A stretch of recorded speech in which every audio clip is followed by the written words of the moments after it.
tell me a little bit about what's going on with you. You were talking about you're smoking and you're looking at maybe stopping that. So Yeah, so like most people, I have smoked longer than I ever thought I would.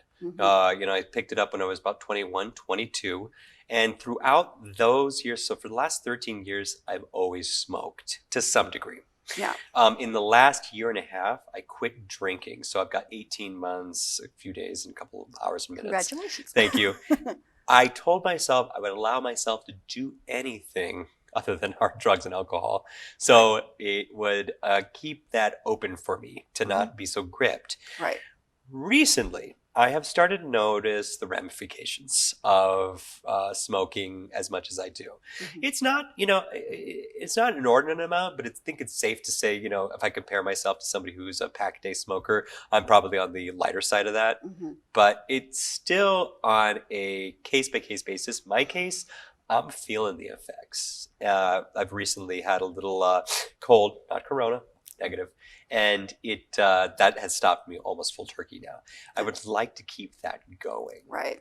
So I would like to kick nicotine out. Okay. So basically you went through one process of bettering yourself and you've been holding steady with that, and now you're ready to go to the next level. Is that? Yeah, I love how you put that. Yeah. And it's not uncommon to focus on one area at a time. When we focus on too many things, and I know you want to talk about weight loss in the segment, and that's one of the things that weight loss people have a problem with, is they kind of go do it all, what they're drinking, what they're eating, exercise, and you can lose weight quickly, but maintaining that pace is challenging. That long run. Right. And it can be similar with smoking. So for instance, do you know anybody that has quit cold turkey or heard of people quitting cold turkey? Numerous people. Yeah, and being successful. And then some people, they start again a day, a week, a month. Handful, yeah. Yeah, right. So it can be, what I like about your process that you're in right now is that you knew how to do the stop alcohol thing, which was stop alcohol, don't stop smoking. And now you're like, okay, I'm ready for the next thing. So to me, that shows that your brain is already working things out. Yeah, it is how I planned it though. Yeah. I knew I would quit. I told myself I would quit 2 years after I quit drinking. So I did set those guidelines for myself. Right. But it shows me that you're a little bit more in touch maybe than the average person as far as marking things out in a way that you think is going to work best for you. It really is best sometimes for people to just do it all at once. I mean, that's just the way that they do it. So that's showing me that your brain is working well. Okay. So that's good. All right. So with stop smoking, when you think about stopping, with alcohol, I'm guessing you did cold turkey. I did cold turkey. Right. July Now, 2nd, with 2019. With stop smoking, do you feel like that's the right thing for you to do with smoking? Or do you feel like reducing to quit is more of a reasonable? I think a reduction over a period of time would be better for me personally. Great. And how I recommend it, I usually gauge people first on how they want to do it. But my recommendation, if they don't really know, is that it is a reduction with a quit date. So it's a combination of both. Right. Ideally, you'd like to reduce about 50 to 75% before you then cut it off completely. Okay. You can go all the way down also if you want to, but I don't know if it's the whole world, but we Americans want everything yesterday. Sure. Yeah. So that kind of balanced approach gives people the comfort of reducing slowly so they can get it out of their system, not just the chemicals, but also the structures in your mind around the habit. All of the things you've connected to smoking, stress, happiness, everything in between, rewards, gifts to yourself, part of your routine, comfort, security, freedom, I'm gonna go smoke, that just so many things are connected. So the reduction starts disconnecting some of those things more easily. Do you have a sense with the reduction, if you do that strategy with a final quit date, do you have a sense of what your quit date? July 2nd, 2021. Okay, so you want to do the exact, and this is a great amount of time.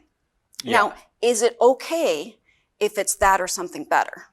Oh, of course. Okay. Yeah. And it seems obvious, but until we recognize that sometimes we do limit ourselves, it's important to bring that. And I actually got that from a minister years ago, a unity minister, where it's this or something better. So you send it out there, and it really opens up that idea of, this is my final, but hey, if I do this sooner, if I'm ready to just ditch it in April, I can be done before that. Does that sound good? Yeah, sure. So there's a combination of strategies I would recommend.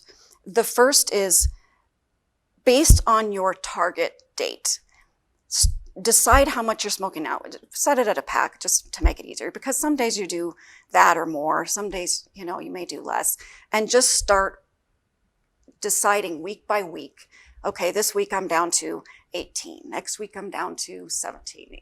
Great. Use the number game. Use the number game, and however you want to work that. I have people who will buy a pack each day, and they'll throw out the cigarettes. They'll chop them up, throw them out. Now, I like that strategy, even though it's fiscally irresponsible. It's painful because it is, right? Yeah, it might show you, yes. If you actually feel that yes, in another way. Right. You feel the pain of it. So the first step is really having some kind of a plan of your reduction and really writing it out and keeping yourself on top of that. In that plan, you need to think of things like, how am I going to handle this situation, that situation, all of your different triggers. The triggers. Mm-hmm. And you start coming up with, well, I can go run, for 5 minutes, or go call a friend, or go call a mentor, or something. Start coming up as part of your plan. You want to have how you're going to handle those situations that are going to happen. What am I going to do when I'm stressed? Sure. What am I going to... Life things. Yes. When life takes control, that's going to be there. I mean, it's something I found through quitting drinking. Life didn't get better. I just realized it was going on around me. Correct. Mm-hmm. Right. And so making sure to include in your plan some of these things. And I think a lot of smokers just think, I'm going to quit on this date and blah. They don't really plan it out for all of the contingencies. Which might work for somebody to quit cold turkey. But for long-term success, which is what we're going for, having a plan in place guarantees that success. Right. I think, and like we talked about earlier, sometimes people, but I think when I've talked to people that have done that, they really have gone through a lot of the steps that I take my clients through, or I'm recommending to you. They've gone through that in their head. Some of them go through it in a journal. So it's not like they really are just boom. They really are mentally prepared. They've mentally prepared themselves in different ways, whether it was super conscious, or like writing it down, or whether they just were like, I'm just done. I'm over it. Does that make sense? Totally. Okay. So getting some kind of a plan in place would be helpful. Okay. And knowing how you're going to handle. Do you have like stress reliever stuff that isn't a substance? Oh, sure. Yeah. Exercise. I like long, warm showers. I like great food, not to excess, but I like cooking. Mm-hmm. I'm an avid musician. Okay. I ski. Yeah, there's a lot of things that I do to relieve stress. Okay. So some of those things obviously won't be able to be done in the moment, right? So finding, looking to some of those things to do them a little bit more during your quit process. If you really do it as lengthy as July, you have a long time to work it out. I have a sense that it might go a little faster than that once you start putting into place. Or better. Yeah, better than July.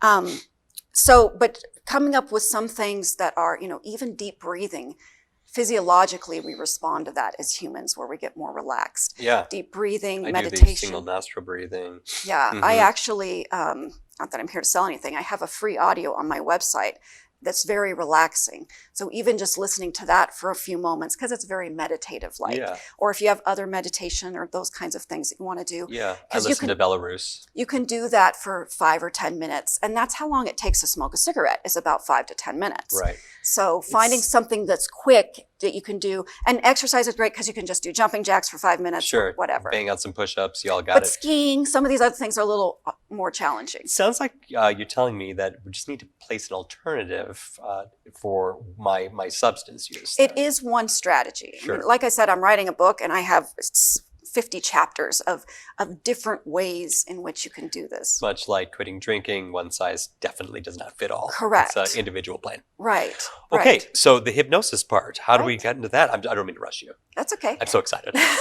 So, have you ever done meditation before? Oh, yes. You've done meditation. Yep. But you haven't done hypnosis. No, Okay. no. I've been exposed to hypnosis, but it never took. Exposed as in an audience member at a show or something like that? You got it. Very Okay. cliche. Okay. All right. Well, I mean, they're fun. Hypnosis It was a shows- fun experience. Yeah, I just they're fun. personally wasn't ready to go there. Right, to go on stage. I come from a background of entertaining, and so to do that wasn't something that I'd rather just be watching it. Right, right. So, but a lot of people have the same experience as you do. And I know my first experience with hypnosis was in high school also. Okay. Sorry about that. No, that's okay. So I know that when we're looking at that scenario, we think that's a whole different world. The reality is that doing hypnosis on stage is virtually the same as doing it in this kind of situation. It's just the goal is different. Okay. So the goal on stage is, hopefully, if it's a good hypnotist, for the people on stage to have a good time and feel really good, and then for the audience to have an enjoyable, experience. Yes. Now, here, our goal is different. Okay. So what I would like to, because one session doesn't fit all to stop smoking, Right. I would say, can you come up with one thing around the stop smoking that you think, if I could have help with this one piece of it, that would be? Yep, I know what it is. Okay, what would it be? The exhale. The exhale. I love the exhale of smoking cigarettes. It's like the exhale. spirit of ecstasy leaving my body through that cylindrical tube of wonderfulness. Wow. Say that again? Which part?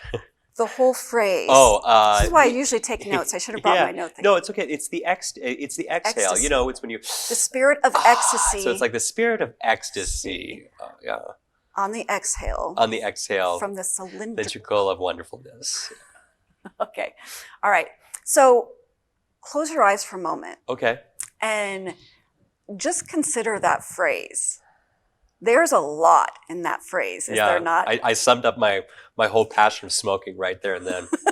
Big Right. time. So you have all these positives connected I do. I just realized that. to the habit, right? Yeah, I These do. Powerfully emotional positives connected. Yeah. Now, I don't talk about like that about many things. the reality, though, is that most smokers do. They have their wires crossed. And you can open your eyes for this because this could be helpful. So logically, smoking equals bad. I do. And non-smoking equals better. I do. Better skiing, better breathing. Yeah, not better getting everything, sick better as much. life. Yeah, better life. This is logic. Totally. Life is not logical. 100%. Habits especially are not logical. So right now you have this. The wires are crossed. So what we know with the current neuroscience and what hypnotists have probably been saying for hundreds of years is that we have to uncross those wires. Okay. So we've got to get smoking connected to the negatives and non-smoking connected to the positives. So close your eyes for a minute and think about that cylindrical wonderfulness, that ecstasy exhale. What would be the opposite of that?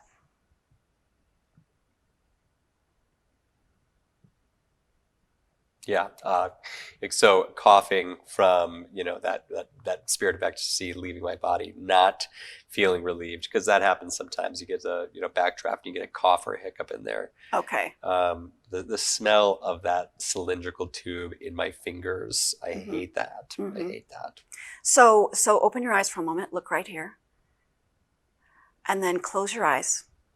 Now, in front of you, there's sort of this space. If you were to think about the positive that we're doing again, where in space would that be? When you think about it, when you picture it, hear it, feel it, where does it show up in your reality? The positive right in front of me. Right in front of you. So just put your hands out where that's at. Okay. Okay. And then put them down. Okay. Open your eyes. Look here. Close your eyes. Now, where is the negative, the backdraft, the hiccup, the yucky, the smelly? Where's that? I feel it in my jaw for some reason. In your jaw. That's where I'm seeing it. Yeah. Okay. So in your So kind of below me. Okay. So just put your hands Okay.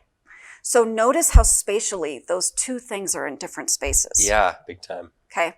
So what we're going to do is, I just want to test this. You can drop your hands. Okay. So open your eyes. Look here. Now close your eyes. We're going to go off this subject somewhere else. Think about something pleasant like skiing. Skiing is good feelings, right? Great feelings. So when you consider skiing, where is that? When you represent that in your spatial world, where do you feel, hear, see that? Oh, I find that above me. Above you. Uh-huh. Go ahead and place that. Okay, perfect. Relax. Where do you place music? Oh, high above in Nirvana. Okay. So just spatially represent that. Great. So now when you consider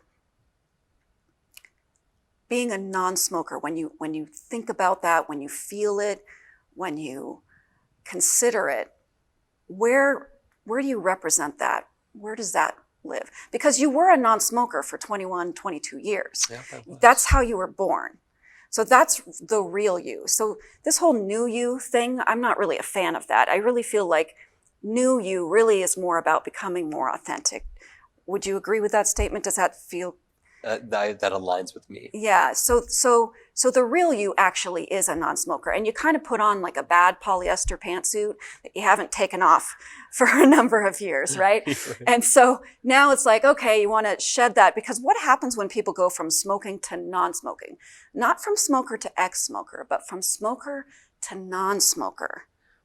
I know they feel better. They must. It feels surreal to think about that phase, almost like a baby blanket phase. Yeah, right? It does. It's very positive. Right. So when you really consider yourself in the future as a non-smoker now, really see it, feel it, and bring in people in your life that are going to be ecstatically happy for you. Where does that exist?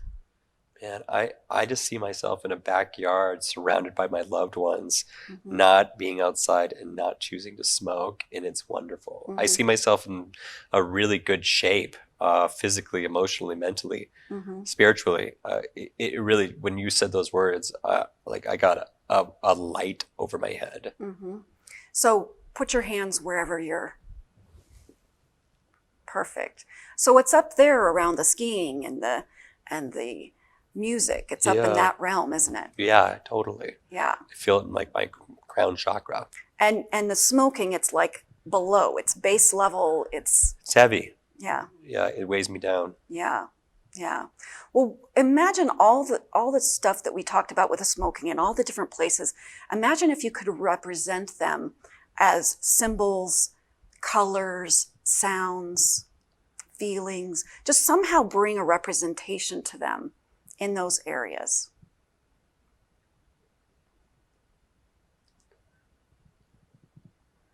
And when you got it, just say, okay. Okay. Now, put those into a box. Like, see a box in front of you and put those into a box. Okay. And then wrap the box up, tie it with a bow or whatever. And then put your hand out. And I am tossing you a bomb. Put the bomb on the box. Okay. And now throw the box behind you into your past. And then let it get caught in a slipstream and see it blow up. I'm a fireworks fan, so if you like the fireworks analogy. Yeah, I can totally see that. Yeah. Just all of that stuff, just in the past, like a baby blanket, like a bad polyester pantsuit. That's so relieving. It's a phase. You were in a phase, were you not? A phase of smoking. And the last year and a half or so, you kept with it because you had to work on something else first. But now, just like you came more closer to the real you when you quit alcohol, now you come even closer into those higher places within yourself, do you not? The skiing, the music, those are the real you. And as you place yourself in that non-smoker reality and allow yourself to feel it from head to toes, toes to nose, nose to fingertips, Feel it. See it. Imagine yourself not only in the backyard, imagine yourself at work. Imagine yourself in different places in your career. Your fitness, your relationships, your hobbies, your passions, and all the ways in which all of those increase. And it sounds like they go up and up and up for you, do they not? They do. So imagine all of those going up higher because you are now a non-smoker. And notice what's going on with you as you consider that now. Yeah, it's amazing. It is amazing. I feel isn't it? more like myself. Right. Because the real you is a non-smoker, isn't it? That's right. It was really just a phase. It was just something you went through. That's right. And now, like an old baby blanket, you can just leave it behind you because you now have security in other areas of your life, don't you? Yes. You don't need that security anymore. You have the strength and the resources within you. You have the support around you to be the absolute best you. And whether you're skiing and really see yourself going down the slopes, breathing cleanly, clearly, your lungs so happy. Because from the moment you've had your last cigarette, from the moment you've had your last cigarette, your body begins to repair yourself incredibly quickly. Within days, within a week, within months, within a year, the risks, all those horrible health risks go down so dramatically. It's unbelievable, but true. So from the moment you've had your last cigarette, you become the real you, the non-smoker. That lifted up, skiing, music, confident, in the spotlight, happy, true you. That's right. That's the real you, isn't it? Yes. So knowing that truth, how worth it is it to you to quit smoking completely now? Big time. It is, isn't it? So when you consider a reduction plan and all of the things that we talked about as far as having contingencies and things to do, it's a little bit of input, isn't it, in the beginning? Yes. But is the input worth what you'll receive shortly thereafter when you've quit? Oh, yes. It's a great investment, isn't it? Big time. I'm starting to realize without that input, I probably wouldn't have quit smoking. Mm-hmm. Right. So just take a few moments to relax into your breathing and allow your mind to drift and your body to dream. As your mind drifts of the future, a future free from smoke, free from being controlled by something outside of yourself.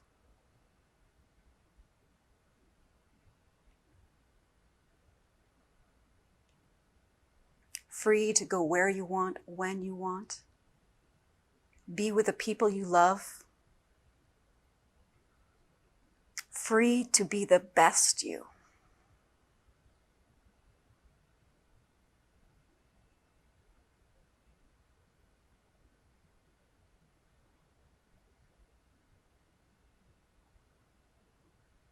And with every breath, inhaling you as a non-smoker, and exhaling, releasing that old unwanted habit, the ecstasy of that release, letting go of that control, being controlled, letting go of the smell.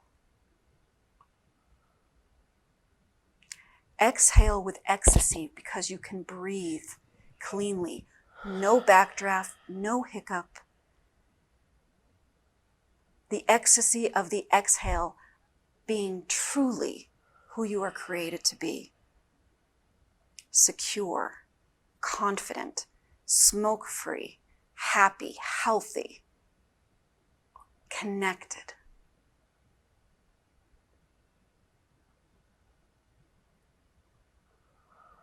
That's right. Don't you allow yourself from head to toes and toes to nose, from nose to fingertips and fingertips to shoulders, to relax completely into this new reality, this new identity, which isn't new at all, is it?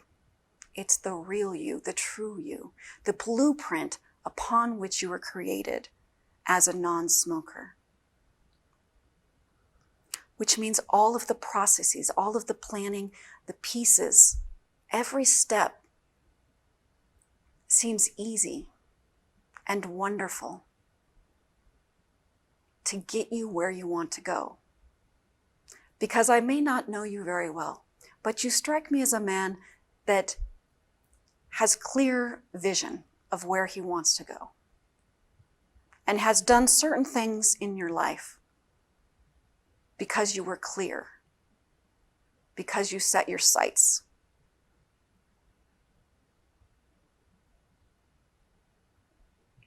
Is that true? Yes. Yeah. So this is just the next one. And after this one, I have no doubt there'll be another goal, personally, professionally, because the better you become as a person, the truer to yourself that you are. Isn't that right? Yes. Which means that with every breath, you can inhale the real you, healthy, confident, smoke-free, identifying as a non-smoker. Any of the unwanted, unneeded, unnecessary withdrawal symptoms, negativity releases on the ecstasy of the exhale, a pure, clean, vibrant exhale that's free of addiction, free of being controlled. Because you can choose to be you in every moment you breathe in your truth and exhale unwanted, unneeded, unnecessary. That's right. And find a new ecstasy in the exhale. What would that be like? That fresh air. Mm-hmm. That's wonderful. Mm-hmm. Getting the same effect as I usually do when I smoke. Mm-hmm. Now imagine a week or 2 weeks from now when you don't have a little bit of a cold. Even clearer. Not only that, but the lungs clear up.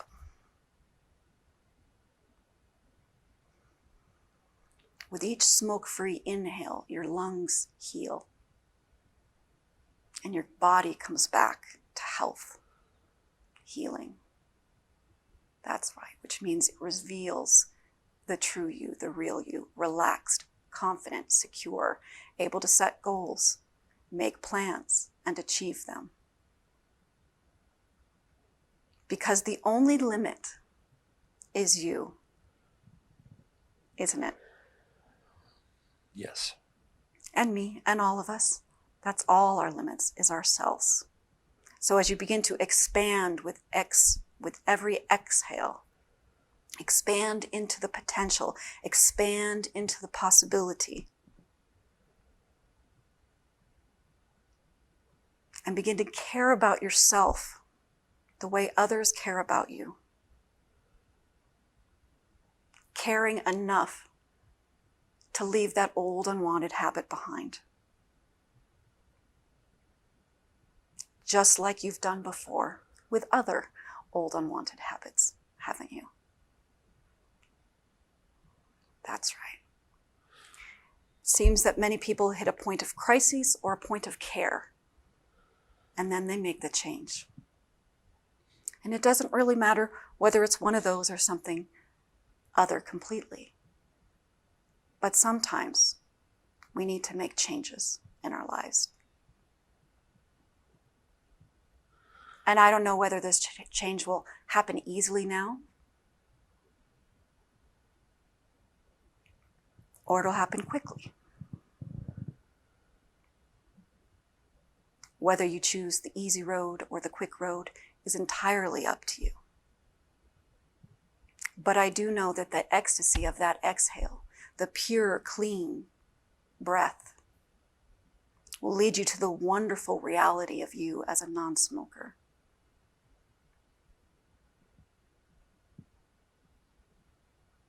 And I think you do too, don't you? Yes. So as you consider the next week, the next month, the next year, getting this next goal, how do you feel about your ability to move forward now with that process? Really good. Good. Really, really positive. Good. The gains totally outweigh the losses in my mind. Right. And while I'm sitting here thinking about all of that, I have a unbelievable head high just thinking about it. Mm-hmm. I mean, I'm really focused. So from this, Yeah, those wires have definitely crossed. I'm more positive of how, I can't believe how I described smoking to you. I can't believe how wonderful and romantic I put it. mm-hmm. When now I look back and as I should be talking about fresh air that way. Right. Yeah, no, Right. it's very, very clear. Right. Even all kidding aside, that even how you talk about it makes a huge difference. Mm-hmm. Right. Well, thank you so much. You're I welcome. feel very open. Just to make sure, I'm going to have you lift your hand up. Okay. And as you do, you're going to come back to a totally awakened state, because hypnosis isn't really a whole lot different than our awakened state. And I just want to make sure that you don't walk into the studio and that your wonderful colleagues don't play any tricks on you. Let's just get you out of hypnosis. So Okay. By the time your hand comes all the way up, you'll be totally alert, awake, refreshed, energized, feeling simply fantastic. Yeah. Not a new you, but a better you, the real you, the truest you. That's right. You could just drop your hand when you feel like you're back. Okay. Yeah. Right when I opened my eyes, I was like a piercing stare. Like I could Yeah. not focus on not smoking. Right. I mean, it was insane. It was very, very powerful. Right. That is unlike an experience I've ever felt before, and it's Mhm. something I'll be thinking about from weeks on forward. Well, I appreciate your allowing me to do this. The process was very different. It's very different with each person. So it's always fun to experience somebody new and what comes out of that. Because I've been doing this for so long. When people ask me, well, what's your favorite induction? And an induction is how you go into hypnosis. And my answer has been for many years, who's sitting in front of me? Because it changes. And that was unlike something I've done in a long time, what we just did there. Correct. We really just slid into hypnosis instead of doing what you probably saw Sure. when you saw the entertainment. It was a lot more structured, probably. Yeah. No, And- this was definitely on my terms, and I really liked that. Yeah. And I can't wait to talk to you further about this at the end of the week. Yes, I look forward to that. Thank you so much for having me.